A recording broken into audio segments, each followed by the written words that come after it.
所有的宝宝们，激动人心的时刻来了！你们最爱的 BRIVE 男团新专现场马上就要来了，记住，长按你们的小红心，千万不要停哦！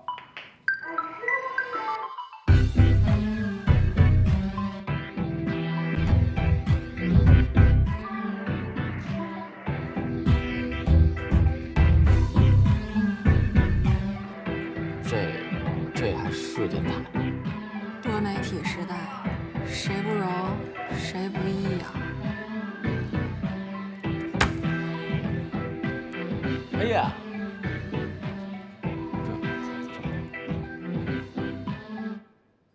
这件怎么样？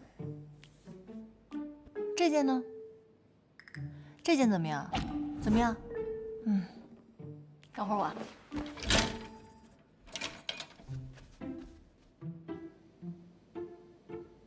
哎呦，这件我不行，我穿不了这种风格的。S， 我不穿裙子。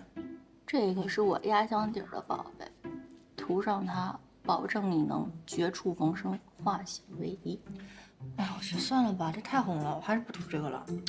Trust me，反正我每次一涂上它呢，都能出奇制胜。您这心理暗示好吧？跟一会儿手帕你都觉得好用。闭嘴，涂。不合适吧？主任，哎，这半年的经费，半年呐，您就全拿来请男团了？你知道人家叫什么呀？叫什么呀？顶流啊！啊，要不然你也做成顶流，我也批给你半年。我虽然不是顶流，那我请的专家呢？人家是个专家，您只批50，我自己倒贴200，这合适吗？那没辙。那你自愿呢？这就是社会法则。你觉得不公平，其实很公平，是不是？要不然你也带着你的专家做成顶流啊！哎，别碰别碰！哎，亲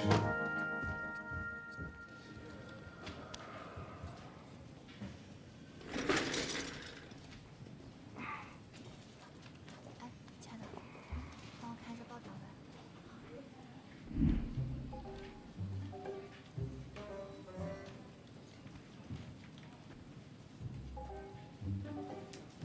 看什么？头疼下一期的选题呢。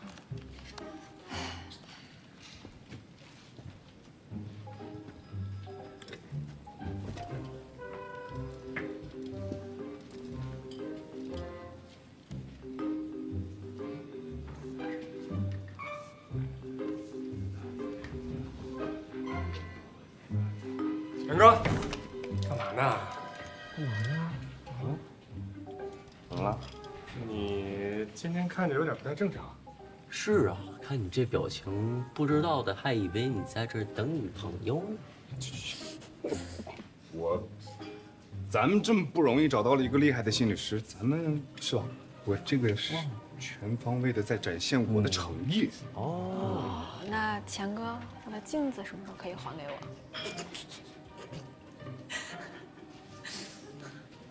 哎呦，诚意十足啊！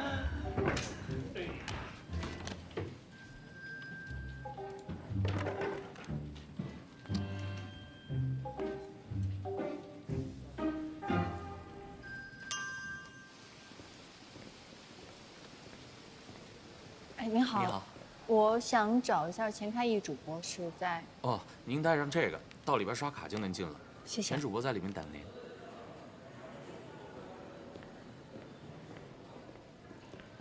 哎呦，哎呦，不好意思啊。啊，没事，就我自己不小心，该我说对不起。啊，不好意思。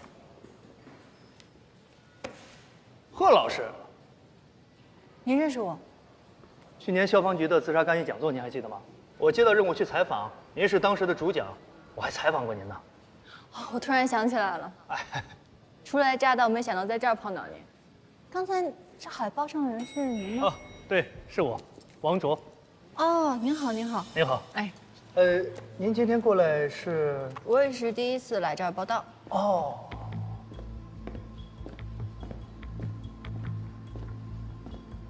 开业。来的正好，给你介绍一下。不用了，这我的人。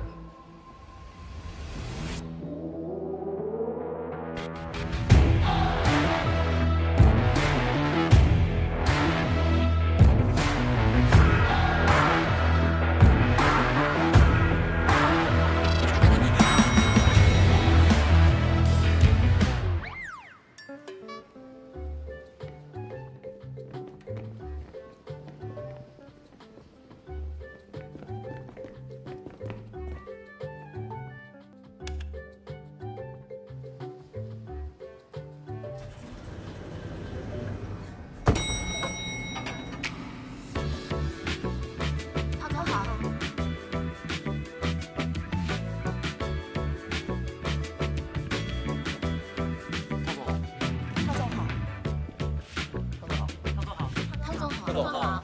汤总，夫人在等您。汤总，下次直接抽来就行了。是汤总。汤总，夫人在等您。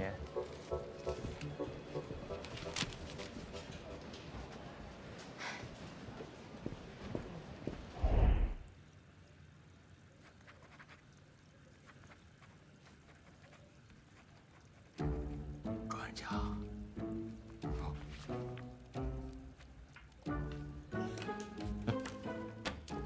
哎，何老师，很希望以后你跟开毅在工作当中能擦出那种富有创造力的火花。那以后我们是一家人了，是不是？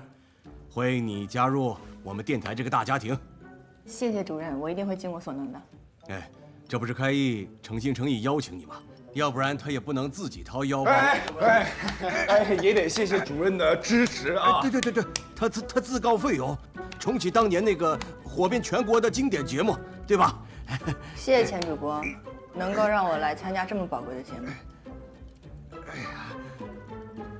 你还真得谢谢我。对，谢谢。夫人，今天怎么这么有雅兴来指导工作呀？几个月不见，你还是这么容光焕发，一点都没变。我记得你喜欢喝岩茶，曹总这儿老水仙专门给您留着。啊，不用了。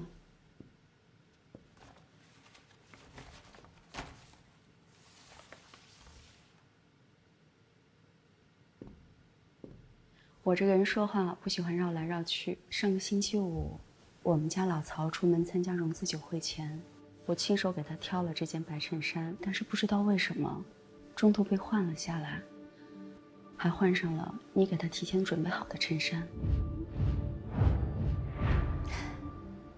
夫人，您误会了。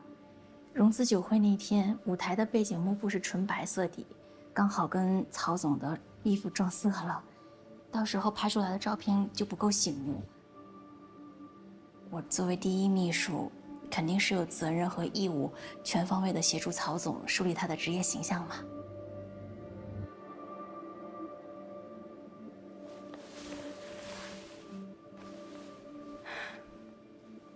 全方位。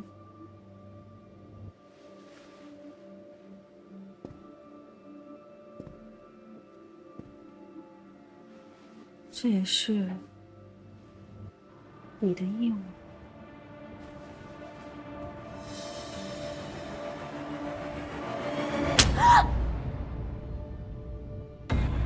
姐，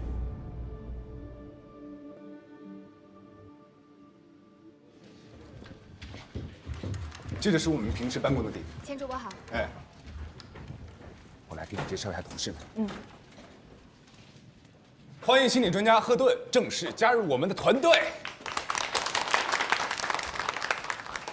助理韩青，编导东仔，你好，编辑小丽，贺老师好。歪彩张淼，熊俏，我们的制片人，节目的运营和外宣的赞助都是他负责。你好，那天晚上见过的。我记得，白天看到你更漂亮了。哪有？是你嘴甜吧？欢迎加入我们。谢谢。那我带你去直播间看看。好。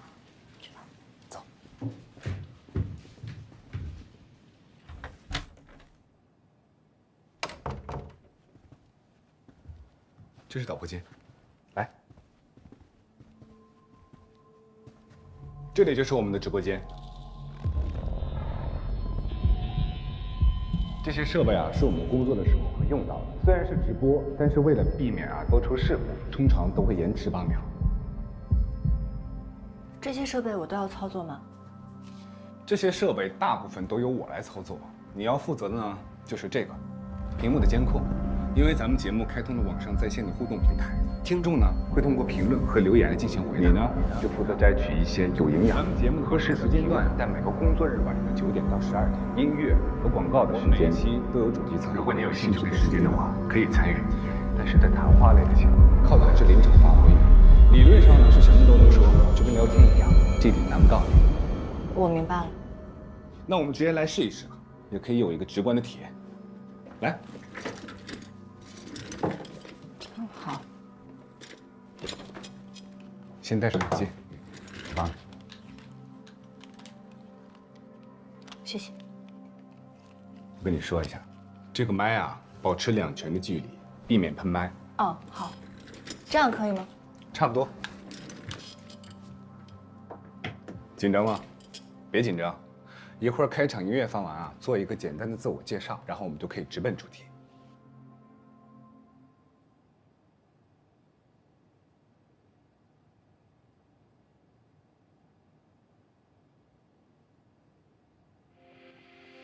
各位听众，你们好，这里是海丰国际广播电台都市情感心理节目《心扉夜话》，我是你们的情感聆听人阿易。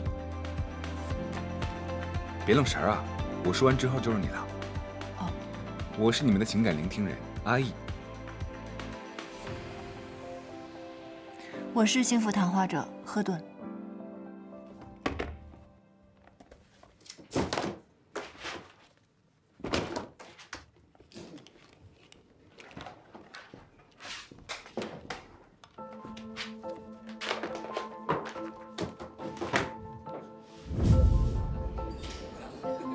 祝咱们集团融资顺利！恭喜恭喜恭喜曹总！这边请。周总和于总来了。啊。流程都安排下去了吧？好。啊，你好，你好，好久不见。开始前10分钟，记得再提醒我一下。好。周总、于总，好久不见。曹总知道今天你们要来，特意准备了几份礼物，我让助理带你们去看一下。好的好的，那我们一起看看呗。待会儿见。那你们先聊着。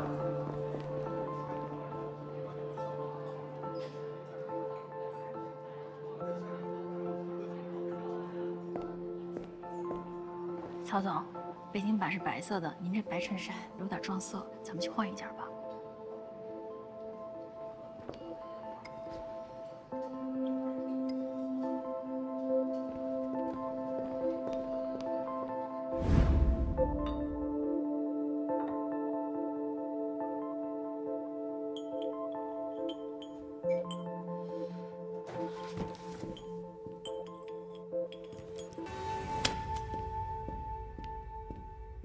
贺老师你好，可以这么称呼您吗？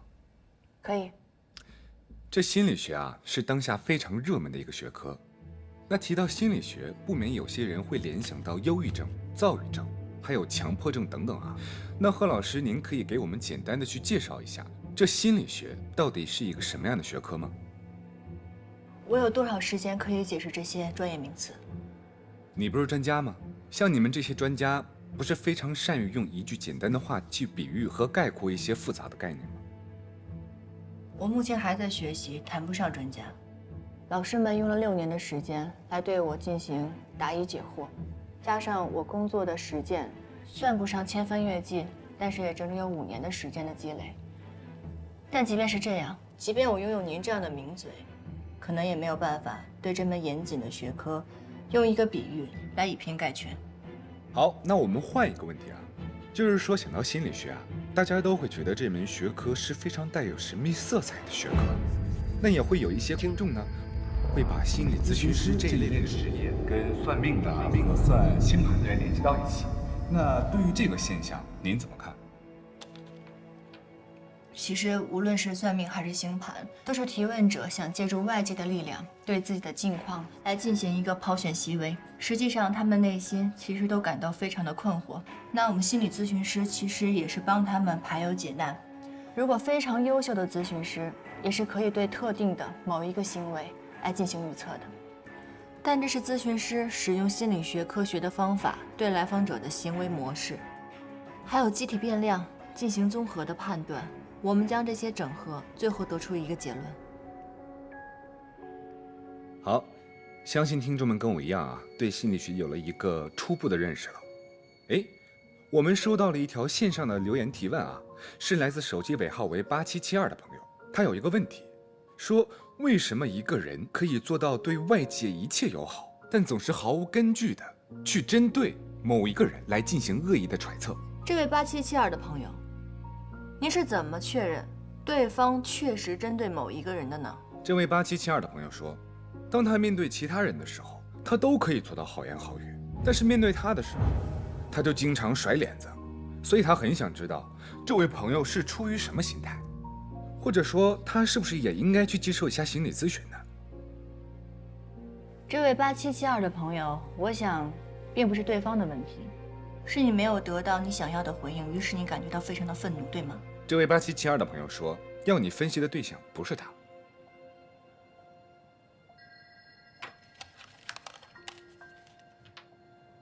这位8772的朋友，通常来说，心理咨询师只接受本人的咨询，任何人不能代替。当然，如果你觉得非常的愤怒，你没有办法排解，甚至影响到你正常生活，那我觉得应该咨询的人是你自己。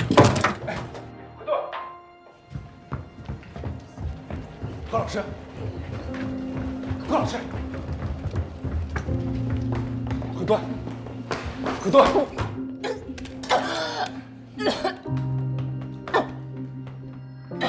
怎么了？身体不舒服啊？好点，对不起，我不能给你记录这个了。为什么？如果要是因为刚才的事情我向你道歉，我就是跟你开个玩笑。再说这个问题也不至于你这么生气吧？就是看你紧张，想调节一下气氛。节目还有1个星期就开播了，你现在不做了，我去哪儿找人啊？不是你的问题，是我的问题。我没有办法在没有窗户的房间里待3个小时，我肯定做不到的。抱歉。听说了，听说了，什么？边境集团？这个我知道，大老板曹万里出名民意，被他老婆抓了个现行。真的呀？当然了，网上都有视频了。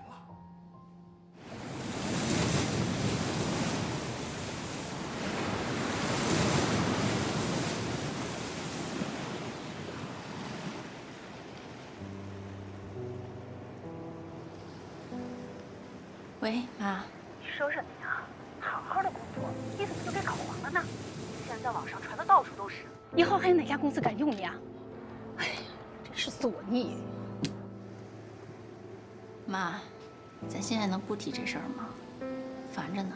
你还烦？你有什么好烦的呀？啊，好好的工作，你非要搞七搞八的干什么啦？妈，你放心，就算你女儿我饿死，也少不了你的，好吗？行，这是你说的啊，挂了。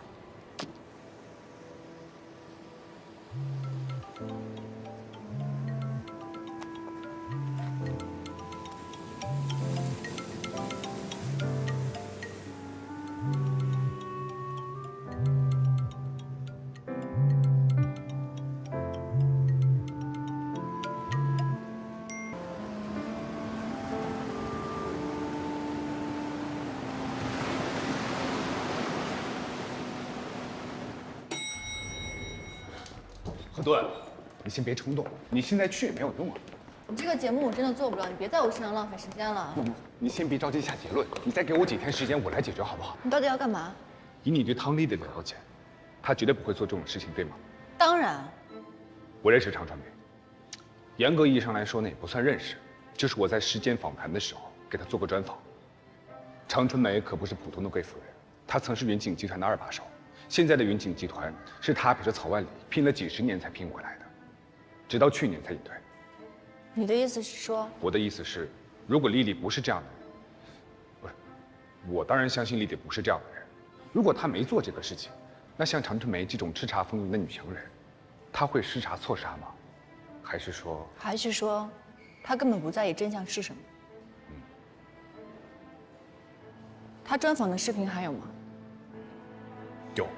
现在已经不是打价格战的时代了，它只可能对于消费者首次购买具有吸引力，但是产品本身的质量才能够决定消费者是否会选择继续购买。那您对于现在年轻人打卡拍照这件事情是怎么看的？年轻人好像对于产品的要求会更高，我不知道您是不是这样。当时播出的几集都在这儿，我已经跟同事打好招呼了。那我先去办点事儿，你有什么需要呢，就找青青。好的。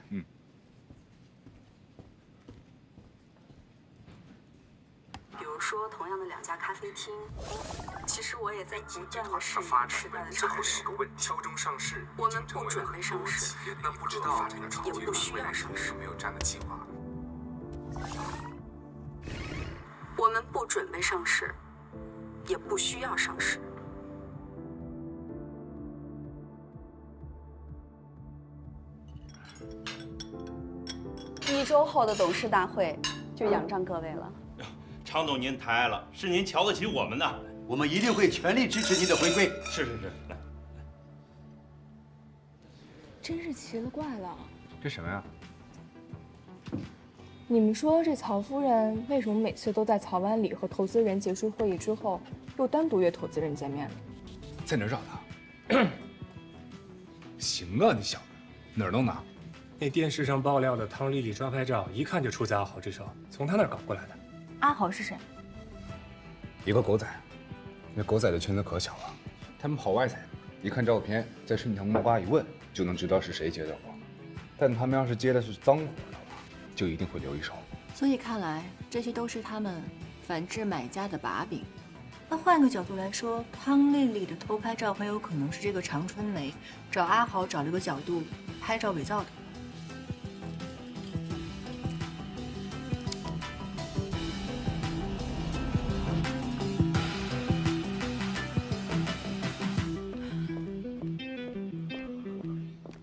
常总，您认识汤丽丽吗？你是谁啊？汤丽丽派你来的，转告她别白费心思了，做过什么事情，彼此心知肚明。汤丽丽是什么样的人，我很清楚。她在职场当中什么样，我相信您比我更清楚。如果她真的能做出那种事情，我相信您不会把她留到今天，除非她的离开对您来说是有利用价值，比如破坏曹万里的融资计划，阻碍上市。我警告你，别再胡说八道，再跟着我，小心我报警。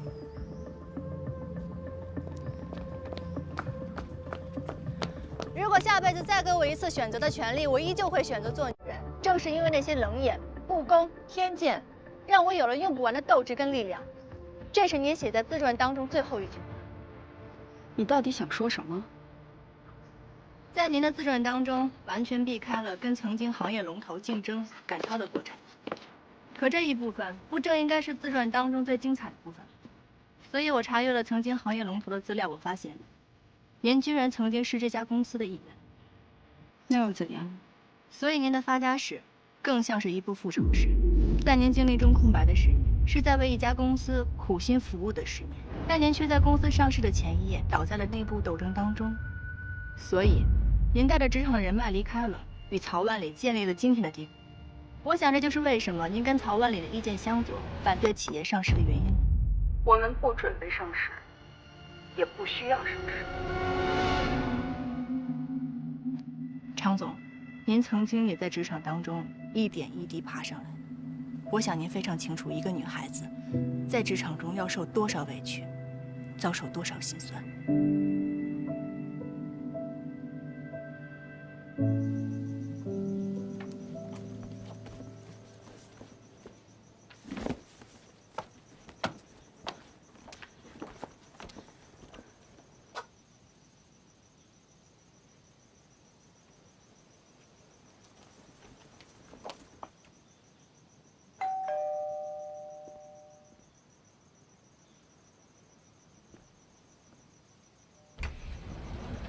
嗨，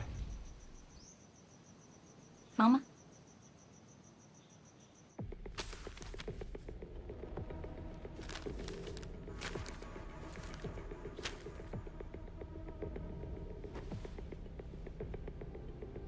你查我？汤总，咱现在走吗？等会儿。叶家辉，29岁，本科和研究生毕业于京北大学临床医学专业。毕业后前往国外深造，研修医期间专攻的是精神医学专业。一毕业就收到了日本国立精神神经医疗研究中心医院的录用信。在研究中心医院工作仅1年，就成为了院内最年轻的日本精神神经学会成员。而就是这样一个前途无量的医学天才，却在1个月前放弃深造，直奔海事，合理吗？如果是为了更重要的事情，这没什么不合理的。更重要的事情？什么更重要的事情？跟我们家老贺又是在酒吧偶遇，又是做邻居，巧的有点太明显了吧？原来搞了半天，你是怕我欺负赫顿。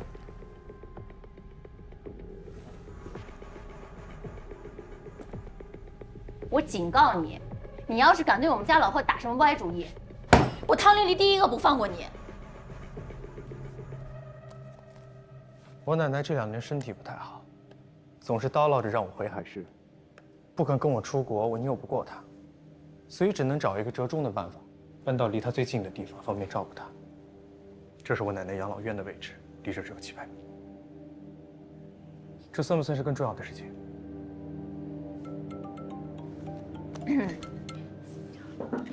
喂，小兰。丽丽姐，你看微博了吗？白天的新闻全撤了，说是照片来源不实。全撤了。汤丽丽，你怎么回事啊？我下午给你打电话不接，还关机了。我问你妈才知道怎么回事。我告诉你，以后无论什么情况，无论你多烦多忙，都不许关机，不许不接我电话，知道吗？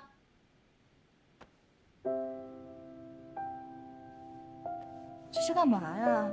怎么了？谢谢你了，何。啥乖啊？乖啊，都过去了，没事了。啊，看看。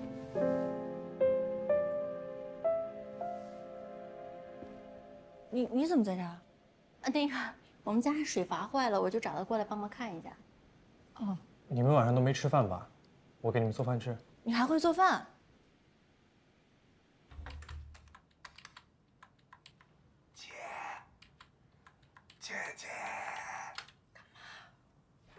姐，你怎么在这儿啊？找你半天了。审节目呢，没看见吗？没什么事儿啊，就是想问一下，咱们还有空间大一点的直播间吗？最好是有窗户的那种。有，时间访谈那间，干吗？还有别的吗？哥，我现在上哪儿去给你找直播间啊？还要带窗子的。看看自己的收听率，有资格提那个要求吗？我这不就是因为自己人微言轻才来找师姐的吗？主要是时间访谈那间也是高层封窗的，也不行。干嘛呀？突然还来这一出？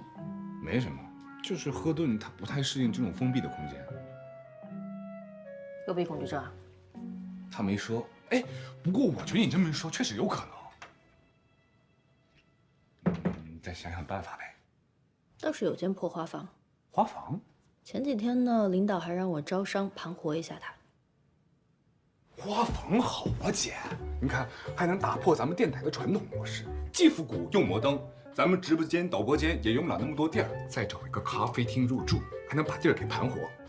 你这主意不错啊！谢谢姐。谢什么？我答应了吗？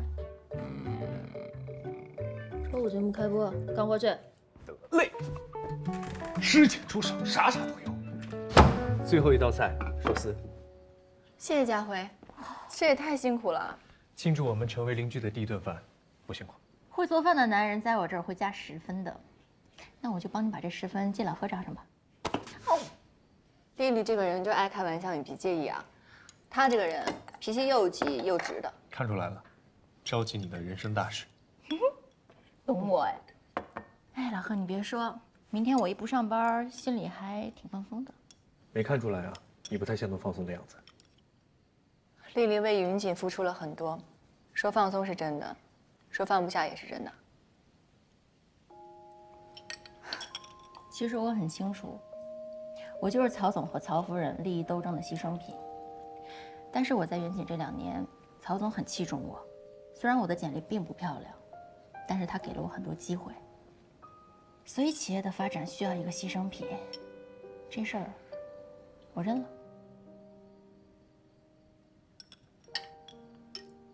虽然曹夫人撤了新闻，但忠诚以待的曹万里明知道你是被冤枉的，却一句话也不帮你说。你打算就这么算了？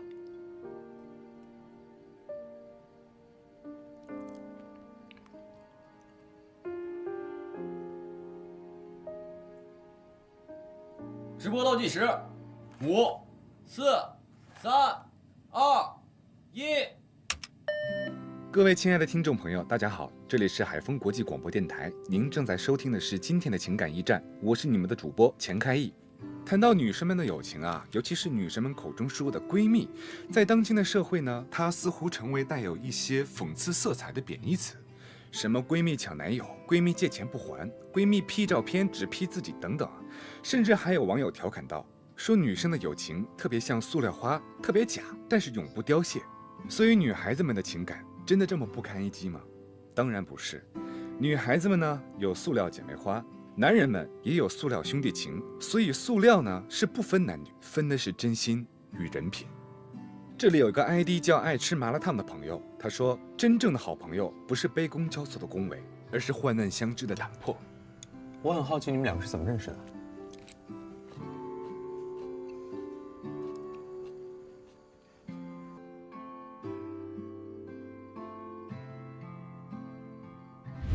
喂，录像！喂，你干嘛？录像！你是认真的吗？哎，我不下，我不下！哎，这么多人，你干什么？我跟你开玩笑的。哎，你有病啊你！渣男！开什么呀你？不好看吗？啊？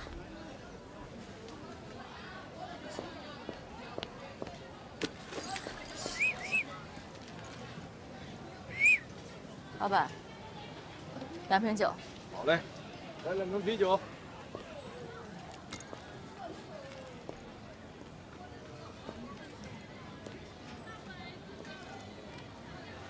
拼个桌可以吗？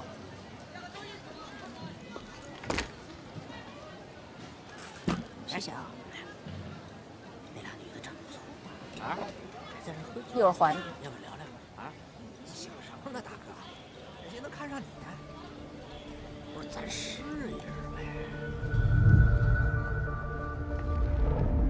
哎，咱就整文的，打打闪啊，是吧？你看这女的真够轻佻，是不是？帮她把你甩了呗。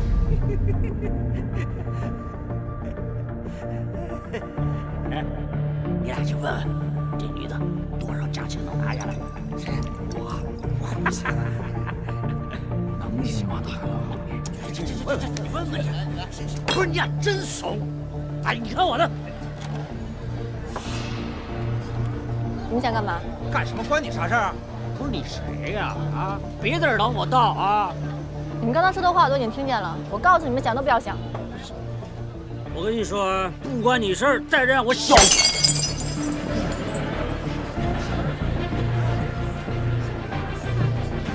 给你10秒，滚！欺负女孩要不要脸啊你？再不走的话我报警啊！要不想进局子赶紧走。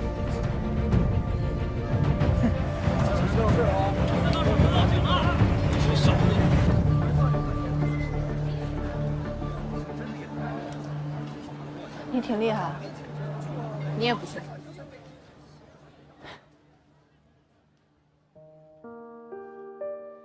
真正的好朋友，是落寞的时候挺身而出，是真心给予彼此最强烈的喝彩，不嫉妒对方成为更好的自己，是看穿了彼此的脆弱与不堪，却依然愿意用力的去拥抱对方，是千千万万来了又走的人里，我最懂你的感受。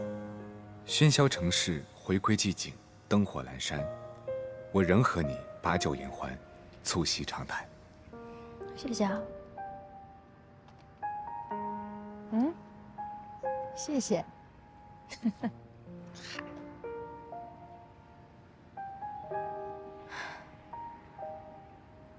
我刚才那么疯狂的挽留一个男人，特丢人吧？能让一个女孩撕心裂肺的爱上对方，那对方身上肯定会有闪光点吧？他是不是有闪光点？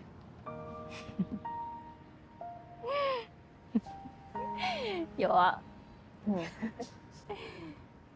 有钱啊！我就是喜欢他有钱啊，虚荣吧？每个人的深层需求是由他内心深处的空缺决定的，可以理解。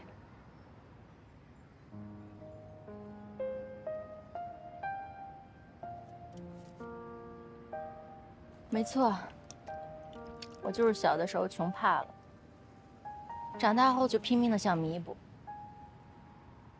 有句话你听没听过？叫钱不是万能的，但是没钱是万万不能。命这个东西啊，人生下来就注定了。一个人一个活法，我这辈子估计也就这样了，没办法。有办法。我是说有办法能让你好起来。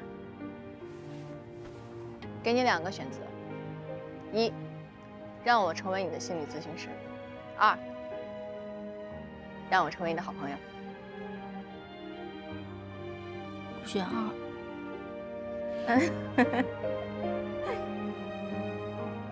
好了，各位亲爱的听众朋友们，本周五开艺将和大家一起迎来全新的节目。这是一场拨开心灵迷雾的奇幻之旅，是一次声音与心扉的完美邂逅，让我们共同期待。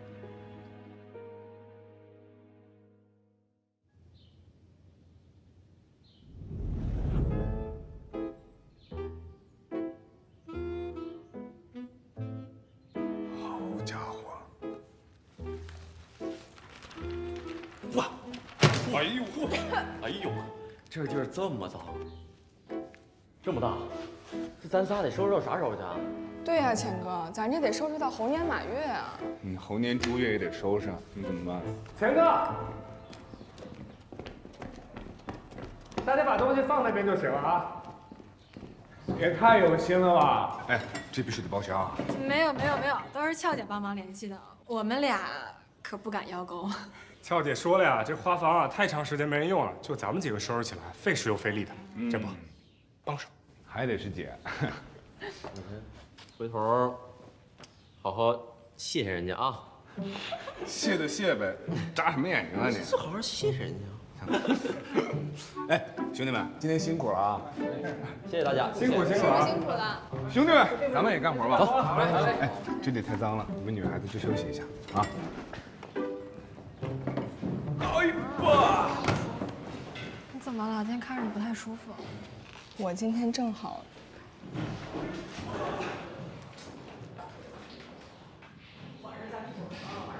你看，这美柚提醒的还挺准时的呢。这么好用，回去我也下一个。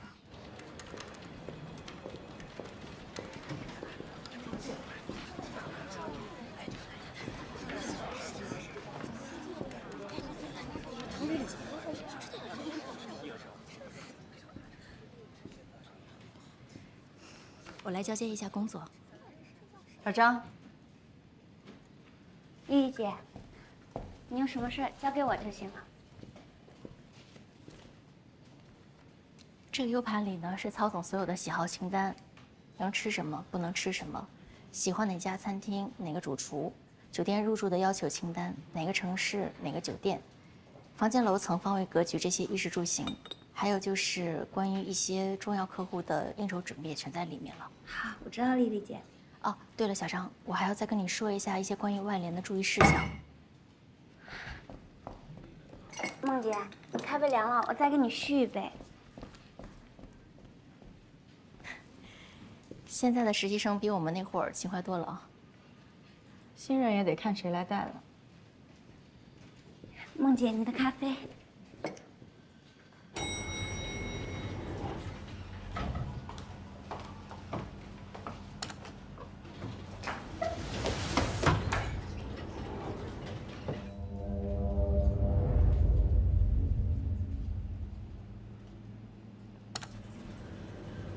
高于行业的收入，动辄上亿的谈判，副总级别的生活配置，换我也不愿意拱手让人了。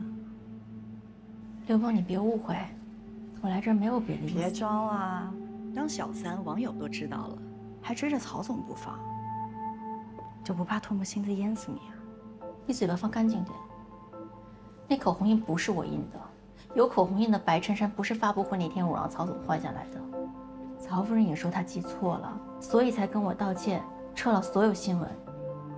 不可能啊，就是那件啊，照片上都有啊。说是有2件白衬衫，那口红印之前就在了。算了，不重要了。这里没有2件啊。